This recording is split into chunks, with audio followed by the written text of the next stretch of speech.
अस्सलाम वालेकुम। I hope आप सब ठीक होंगे। आज बनाने लगी थी मैं कोफ्ते। मैंने कहा आप लोगों के साथ इसकी रेसिपी भी शेयर करती हूँ, तो साथ साथ कुछ बातें भी करेंगे। अभी ये मैंने खाली कीमा उठा लिया था बस, और इसके अंदर कुछ चीज़ें ये ड्राई ऐड करने लगी हूँ। अब इसके अंदर मैंने क्या क्या डाला था, जो वैसे हमारी अम्माएँ होती हैं, या मतलब वो शायद अभी भी आप लोग प्रैक्टिस करते हो खशखाश की, कि उसको भिगो के रखना है और उसके बाद जब वो नरम हो जाए तो उसको पीस लेना है। लेकिन मैं जो हूँ वो शॉर्टकट्स ही आपको पता है यूज़ कर रही होती हूँ। हमेशा से देखती हूँ कि अच्छा इसकी जगह हम और क्या कर सकते हैं। तो मैंने यहाँ पे प्याज लिया था, लहसुन लिया था, हरी मिर्चें ली थी मैंने। अच्छा ये बड़ी बड़ी चीज़ें इसलिए डाली हैं क्योंकि मैंने चॉपर का यूज़ करना है। मैं सारी चीज़ें ऐड करके जस्ट चॉपर में इसको एक राउंड दूँगी तो सारी चीज़ें मैश भी हो जाती हैं, और उसके बाद जो है वो कीमे में बहुत अच्छी मिक्स भी हो जाएंगी। तो अभी मैंने प्याज डाला है, हरी मिर्चें डाली हैं, लहसुन डाला है, और अब मैं इसके अंदर स्पाइसेस ऐड करूँगी। साथ साथ जो स्पाइसेस हम रेगुलर यूज़ कर रहे होते हैं, आपने उन्हीं स्पाइसेस का यूज़ कर लेना है। अच्छा यहाँ पे ये होता है कि आप बेसन को थोड़ा सा भून के भी डाल सकते हैं, थोड़ा सा जस्ट ड्राई आपने रोस्ट करना है उसको। और दूसरी बात ये होगी कि आप इसको मैं जो हूँ एज इट इज़ ही यूज़ कर लेती हूँ। मैं रोस्ट नहीं करती, लेकिन सम टाइम जो है वो जो इस तरह बना रहे होते हैं उनको कंसर्न होता है कि शायद बेसन की जो है वो आएगी महक सी जो होती है इसकी। तो इस तरह आप जो है वो चीज़ें सारी ऐड करते जाएंगे। ऐसे भी यूज़ करके देखिएगा, मुझे कभी फीलिंग हुई, ना ही कभी किसी ने कहा है कि ये चीज़ इसके अंदर फील हो रही है। तो मैं तो यही कहूँगी कि आप एज इट इज़ डालें, शॉर्टकट ही यूज़ किया करें क्योंकि मैं इस टाइम बस जल्दी में होती हूँ, खाना खाना होता है रात को, और फिर मुझे ये भी होता है कि ज़्यादा लेट नाइट ना हो जाए। तो सारी चीज़ें अभी यहाँ मैंने डाली हैं, नमक, हल्दी, हरी मिर्चें और थोड़ी सी काली मिर्ची भी ऐड करूँगी। ब्लैक पेपर का टेस्ट बड़ा अच्छा आता है इसके अंदर। तो ये सारी चीज़ें मैंने अभी इसके अंदर डाली हैं, और अब इसको जो है वो अच्छी तरह से मैं चॉप कर लूँगी सारी चीज़ों को। तो चॉप करके फिर मैं आपको दिखाती हूँ कि ये किस तरह का हो गया था। अच्छा अभी आपने ना यहाँ पे ये करना है कि इसके अंदर ना एक मैं आलू भी डालने लगी हूँ। आप बॉईल करके आलू रख लें और इसके अंदर ऐड कर लें। बॉईल करके करना है।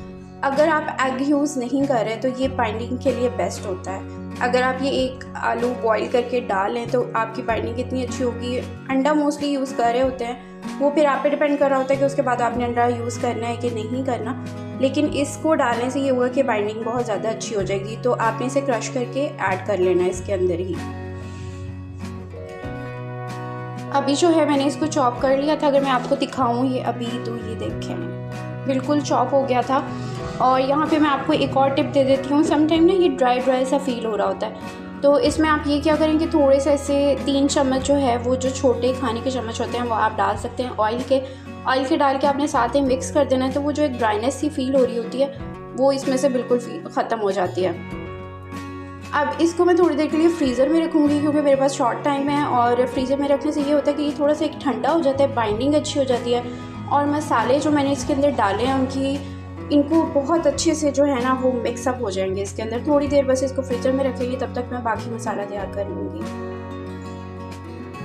अभी जो है मैंने ये बॉल्स रेडी कर ली थी कीमे की। जो मिक्सचर हमने बनाया था मैंने एक्स्ट्रा कुछ भी नहीं डाला इसके अंदर।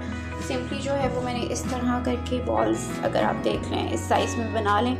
अच्छा अब यहाँ इस पॉइंट पे 2 ऑप्शन होते हैं। एक ऑप्शन आपके पास ये होता है कि जो आप मसाला बना रहे हैं उसके अंदर जो है वो आप भून लें सारी चीज़ें, मतलब ये भी डाल के उसको ऐसे ही भून लें।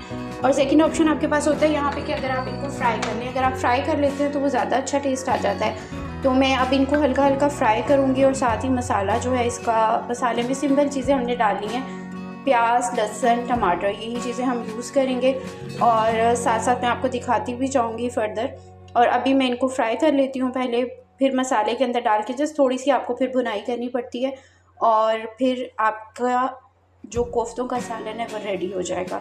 तो इतना ज़्यादा टाइम टेकिंग नहीं होता, जितना आप चीज़ों को कम कर सकते हैं अपने लिए आसान बना सकते हैं। लाजमी बनाएं। हम फीमेल्स हैं तो इसका मतलब ये नहीं होता कि हमने सारा दिन किचन में ही गुजारना है, अपने आप को भी टाइम हमने देना होता है। तो ये छोटी छोटी चीज़ें आप लोग पे कर सकते हैं अपनी आसानी के लिए। और ये जैसे चॉपर है, जूसर है, इस तरह की चीज़ें लाजमी अपने पास रखा करें ताकि इंस्टेंट जो है वो आप चीज़ों को मिक्सअप करके यूज़ कर लें। अभी जो है मैंने साथ ही ये मैश कर लिया था, इसको भी इसमें लहसुन प्याज और टमाटर हैं, ये मसाला बन रहा है। और अभी मैं वहाँ साथ ही कोफ्ते भी फ्राई कर रही हूँ।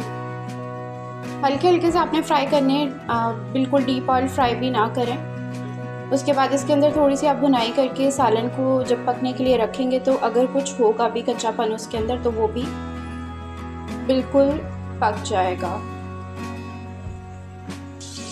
अभी जो है यहाँ पे मसाला ऑलमोस्ट ड्राई हो गया था।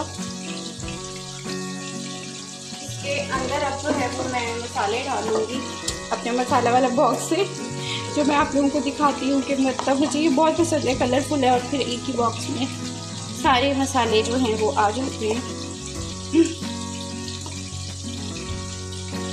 आज सिंपल कुछ भी एक्स्ट्रा नहीं डाल रही मैं, जो आपके रेगुलर मसाला होते हैं आप खाने के अंदर यूज़ कर रहे होते हैं, बस वही आपने यूज़ करते जाने हैं, वही इनफ होते हैं टेस्ट के लिए। जो हमने ऐड करना था वो हमने ऑलरेडी कोफ्ते में ऐड कर लिया है, तो उससे जो है वो डिफरेंट टेस्ट आ जाएगा।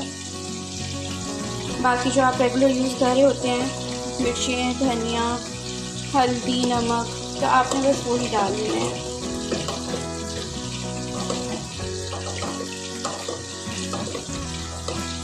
ये भुनाई के अंदर थोड़े मसाले भी अच्छी तरह से मिक्स होकर पक जाएंगे।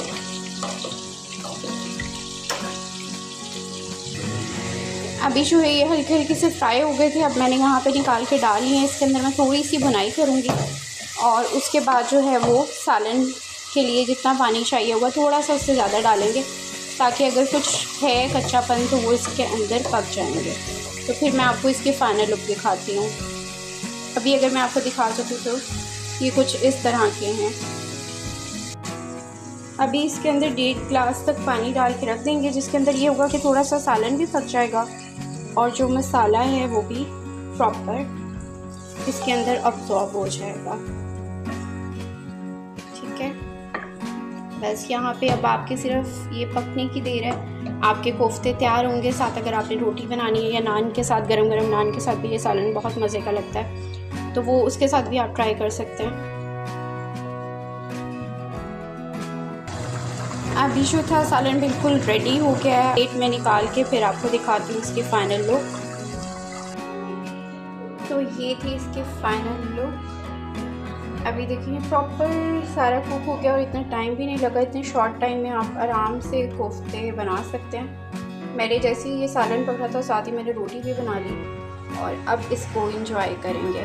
आई होप आप सबको ये पसंद आएगा और आप लोग ट्राई भी कीजिएगा और मुझे कमेंट में बताइएगा भी। बाय।